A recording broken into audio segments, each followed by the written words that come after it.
Hey, I'm Mindy Dean, hairstylist turned life coach, author of 23 Ways to Leave, and professional feeler of all the feelings. And this is Still Processing. This isn't a 5 steps to fix your life kind of podcast. This is the in between, the messy middle, the part nobody really likes to talk about. And around here, we talk about what it actually looks like to leave toxic relationships, break people pleasing patterns, grieve what you thought your life would look like, and figure out who the hell you are underneath all of that. Because you don't just wake up one day healed, you process. And then you process again. And then something random hits you, and you're like, oh, cool, we're still processing that. Same. So, whether you're in your should I stay or should I go era, your villain era, or somewhere along the glow up, or even your I don't know what I'm doing, but I can't stay here phase, you're in the right place. This is where we drop the performance, tell the truth, and maybe even laugh a little in the middle of it. Welcome to Still Processing. So, it's been a minute. And I've honestly sat down to record this episode so many different times. And every time I did, it just didn't feel right. Like, I didn't want to come on here to give some polished life update or talk about some random tools or things I wanted to share, because that's not what this space is about. It's messy. It's still processing. And if I'm being honest, I've been in the middle of it. The last time you heard from me, I was in a completely different season of life. It was chaotic. And over the last few months, things just got kind of hard. We moved, and not in a well planned out, grounded, this feels so exciting and aligned kind of way, but in a way that felt super scary, a lot faster than any of us were comfortable with. I closed on my house 27 days after I found a buyer, before I'd ever even had photos or anything of it taken, and hadn't even really listed it yet. I packed up my fur babies and my teenagers, my entire little familia, my partner too, for a lot of uncertainty and opportunities halfway across the state. We were living in an Airbnb for 90 days at least, and not knowing what was next, not knowing where we were going to land. And that feeling of instability really does something to your nervous system. I was grieving what I used to know, what felt familiar, what felt like home. I had lived in the same town my entire 40 plus years, and all of a sudden I was in this new space trying to figure out exactly what I was going to do next. And at the same time, I was watching my kids go through that too, watching them process their own grief over losing most of what they knew, their own confusion and anger at me for moving us in the first place, and trying to hold space for all of that while also holding myself together. And don't even get me started on how all of this stressed and strained my relationship with my boyfriend, who also happens to be mine and my kids' roommate as well. It was a lot, and I didn't feel like I had solid ground under me. And when I don't feel grounded, it's really hard for me to be seen. It's hard for me to create. It's hard for me to go online and share. So I went quiet.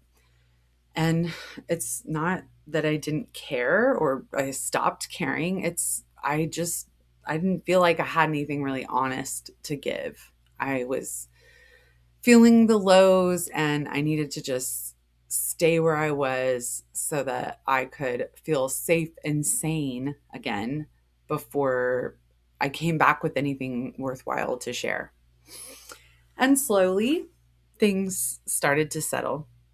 The Airbnb that we lucked into finding became the home that we signed a lease on. And that uncertainty that had been hanging over us started to soften. Knowing where we'll be for longer than just one season really eased the anxieties of everyone under my roof. And when that happened, I could just feel myself coming back online, as it were, wanting to come back here online, but as a new version of me, as someone who had moved through something. And something that kept coming up for me during that time of rest and repair and healing was my relationship with doing hair. If you go back and listen to the first episode of this podcast, you'll be reminded that this podcast started in a season where I really thought that I needed to leave that part of myself behind. I was transforming my career into something that was more aligned with my new beliefs and the work that I wanted to provide for people on a deep, transformative level.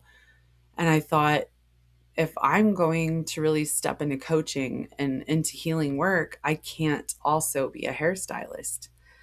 And a lot of that came from what I had realized about the beauty industry.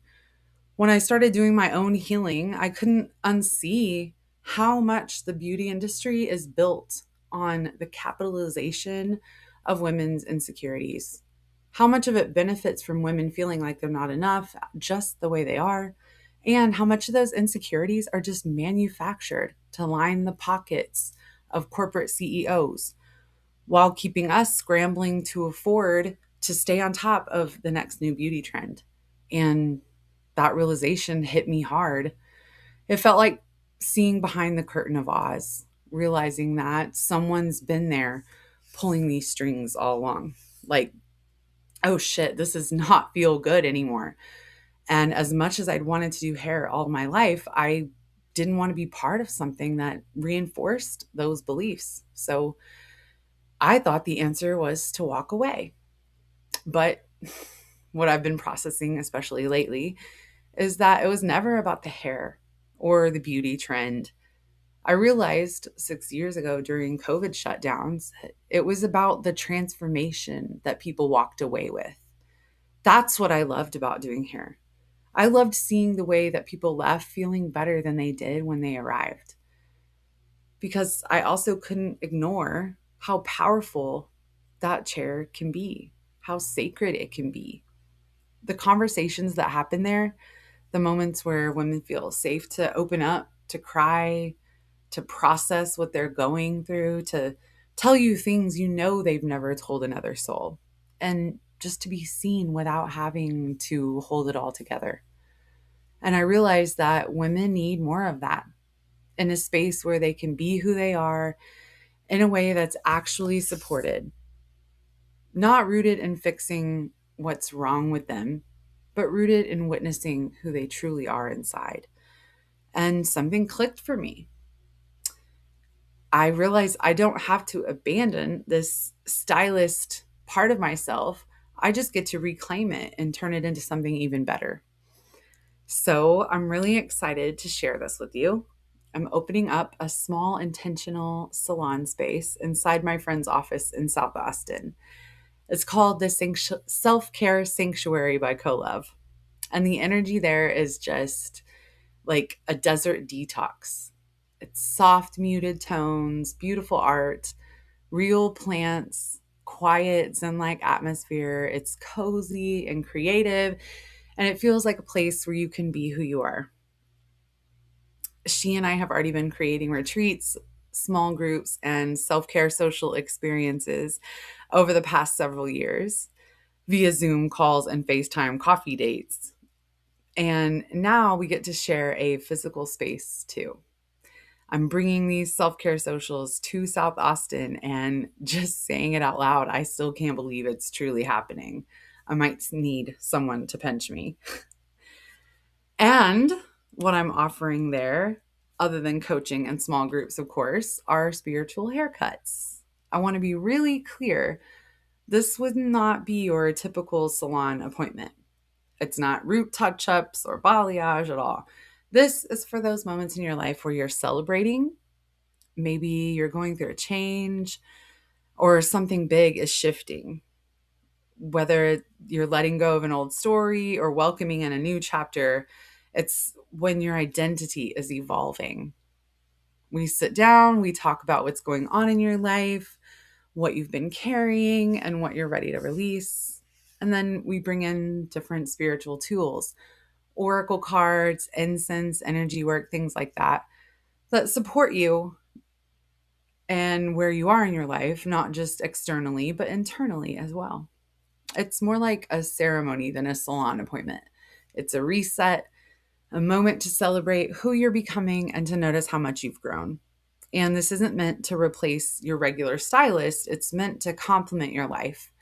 You come here when something matters. And honestly, being back in this space has, in a new way, shown me something else because the conversations that happen in the chair, the real raw ones that matter. The truth is, a lot of hairstylists and service providers are holding so much more than just their clients' hair. They're holding stories, emotions, grief, trauma. And most of us, these service providers, were never taught how to hold that safely. So they either overextend themselves or they shut down or they take so much on that they can't handle it and they leave the industry completely burnt out, maybe not even realizing the real reason that things were so difficult. They had a creative passion turned into a business and were blindsided by the emotional toll that it took to handle the work of being an untrained part-time therapist. And I've been there. I had a client tell me once, after going through a hellish divorce and child custody process with her abusive husband turned ex, Mindy, you're the only therapy I've had over the last 8 years. I've felt an equal mix of gratitude for being able to be there for her and also a bit of shock over how grossly underqualified I was or that I felt to be any kind of therapy to her. But I never needed to be her therapist. I just needed to listen.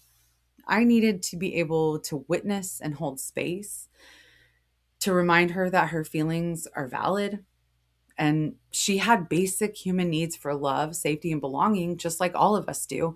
And I could remind her how worthy she was for each and every one of those needs to be met. I could even do it in a way that didn't drain me, that didn't have me mowing over her story with my own or burying her pain inside me without ever having an outlet for it. And without all of these things leading to my burnout and subsequent exit from the career that I loved so much. I knew that I had been able to take all of my coaching tools and tips that I'd learned and implemented them in my work behind the chair over the second decade of my career. I knew that this was one of the reasons my clients stayed with me, and I want to be able to help other stylists and one-on-one practitioners do the same. So something else I'm creating right now is a program for hairstylists and massage therapists, nail techs, tattoo artists, i.e., one-on-one service providers, to teach them how to hold space for real human conversations, the kind that naturally happen in the chair every single day without burning out, without overstepping, and without taking clients' pain on as their own. It's about compassion and boundaries and knowing what to say when it actually matters. And I'm really excited about that because it feels like another way that this has all come full circle. And then there's this other piece that's been on my heart that I couldn't wait to share. I'm creating a one-of-a-kind experience this summer, and this one feels so personal. The intention behind it is simple but powerful. I want women to feel like the bad bitch that they are, like fully in their power, fully expressed, because so much of the world tries to shrink us, to define us by someone else's beauty standards, to tell us exactly how much space we're allowed to take up. And I want to create a space where that thinking just doesn't exist, where you get to expand into who you are, where you get to feel like yourself again, or maybe feel like yourself for the very first time. Because something I've been noticing, not just in my clients, but in myself too, is that we can do so much healing. We can understand our patterns. We can know what needs to change. We can read all the books, listen to all the podcasts, and still be living our lives like supporting characters, still people pleasing others while second guessing ourselves, still playing small and letting opportunities pass us by, still waiting for permission to fully step into who we are. And I think part of the reason for that is we're doing so much of this work in our heads, but we're not always giving ourselves spaces to actually experience those changes in our bodies, to practice being her, to be seen as her, to feel what it's like to take up space in a different way. That's where this idea came from. So, this whole idea started with a concert. Let me explain. This was inspired by a trip that I took in 2024, where I went to LA with three of my girlfriends for a combination birthday slash Halloween slash concert weekend. Our Scorpio baby blew out candles on the cutest gluten-free cake I've ever seen. We had cutesy cocktails on a rooftop bar.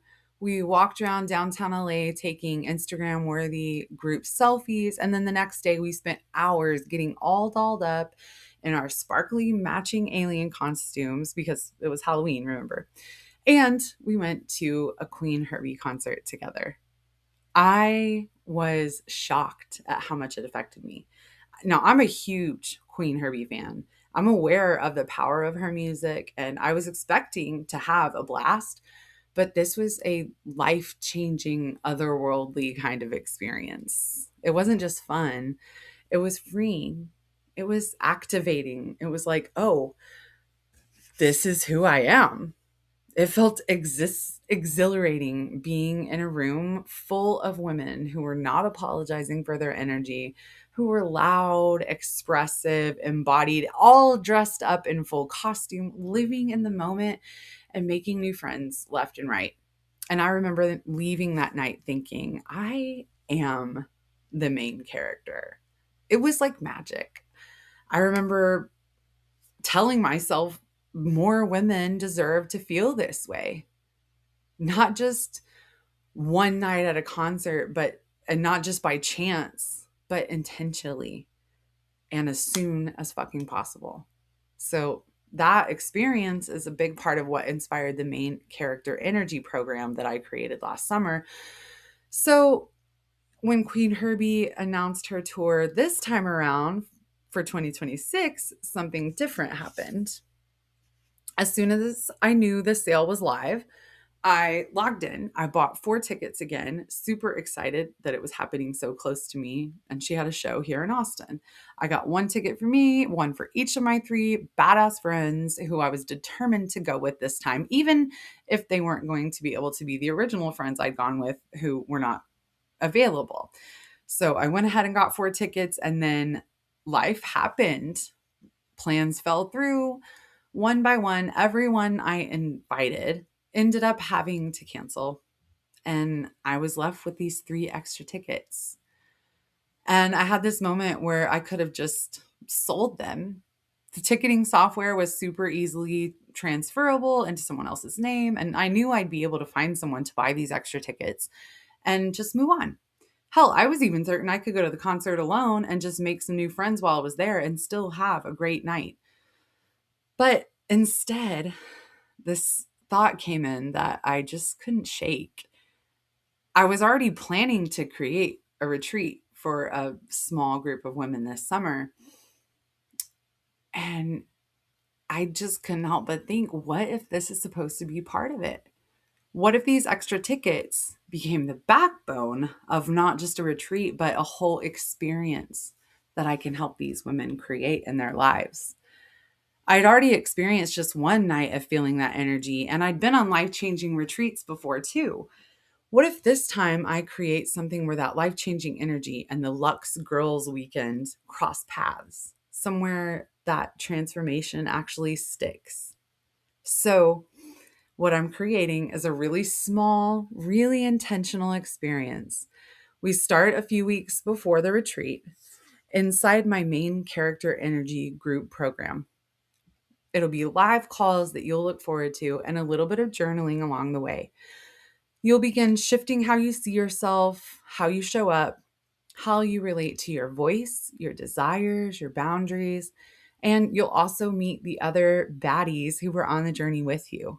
So by the time you arrive in Austin, you're not just meeting strangers, You're meeting a few like minded women in a space that already feels safe, grounded, and real, where you've already been seen. You've already started softening and you've already started becoming the new you. You'll have your own private room. You'll have space to exhale. We'll talk, laugh, pull cards. We'll get all glammed up and ready together. And we'll even have a photo shoot so you can really have ways that you see yourself differently. Then we go to the concert, but not as the same version of you that would have gone before, as the version of you who has already started stepping into something new. And I want to be really clear about something here. This experience is not for someone who just wants a girls' weekend. It's not for someone who just wants to see a really cool concert. You can do that all on your own. This is for the women who know that she knows something in her life is about to change. Because I've been in spaces like this before. 6 weeks after my life fell completely apart, I sat in a room full of women who held me in a way that I didn't even know I needed. And that experience didn't just comfort me, it changed me. It allowed me to see that I wasn't the only one in the room with a broken heart. Far from it. So, this isn't just something I'm putting together for fun. It's something I deeply believe in because I know what happens when women are given this space to be seen, to be held, and expanded at the same time. So I think what I'm still processing right now is that becoming who you are doesn't always look like leaving what you knew behind. Sometimes it looks like returning, but returning with more awareness and more intention and allowing yourself to just do things differently this time.